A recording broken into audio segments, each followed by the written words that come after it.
Planet Earth is under attack. The issue of global warming is ever increasing. Pollution levels are at an all-time high. The polar ice caps are melting, causing sea levels to rise. And more species are becoming extinct because of the abuse of the planet by the human race. The recent UN climate conference in Bali showed that over 56% of greenhouse gases came from carbon emissions caused by everyday energy usage. But what are people in our area doing to help? And do they even care? If it brings sunnier weather to the parts that aren't flooded by the time sea levels rise, I'm all for it, because Sheffield's nowhere near the coast, is it? I get quite angry about people travelling on planes and government actually not backing cutting air travel. I've got some energy saving light bulbs on my flat, but that's about it. I'm just trying to recycle as much as I can. I'm trying to recycle, but it's really hard. I don't think they make it very easy for you to recycle.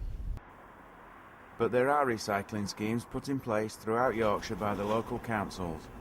We decided to speak to South Yorkshire Greenpeace Area Coordinator Hannah Lucas about further developments. And we've just started looking at the proposals that Barnsley Council have got.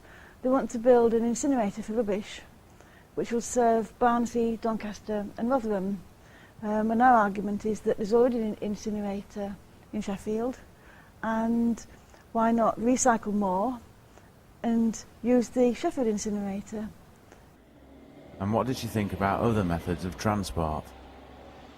The Sheffield with the super tram, I think the problem there is that there's more cars than spaces.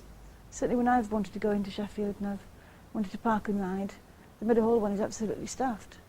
There are other methods of producing energy, but what are they?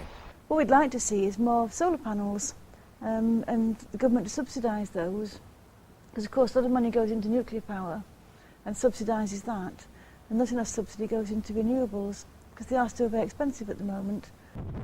One abundant source of renewable energy available in Yorkshire comes from wind power.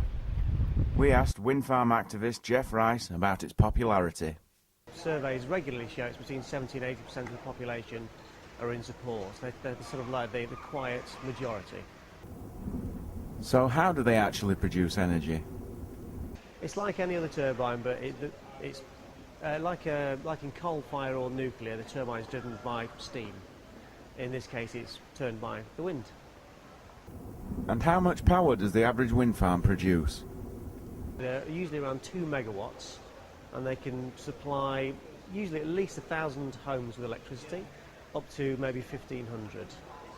So what if you're thinking about putting one on the roof of your house? The big retailers selling them might be a bit unscrupulous and selling too many to the wrong people, so they can get a bit of a bad press. But in the right place, they're great. So are there any negative aspects to wind farms? So it'll affect the property prices within an area, maybe. After the wind farm is constructed, the property prices recover again. So wind power is one alternative on a larger scale. But as individuals, do we see the bigger picture? Or is it too little, too late? Well, you know, people are saying, like, China builds a power station every 3 days or whatever, and, you know, maybe that's true. And, you know, in light of that, maybe just turning a light off when you leave the room doesn't really do anything on a global scale, but I reckon we should still try. It's a bit, you say it's worrying, but it's not what's going to happen about it. No one's ever going to stop her, because everything's going to be with oil, petrol, stuff like that. There's always going to be fumes. I seriously think that global warming is an actual issue, but I think that they may have used it and perverted it slightly in order to make people panic and twist the truth, basically, like they have done in pretty much everything recently.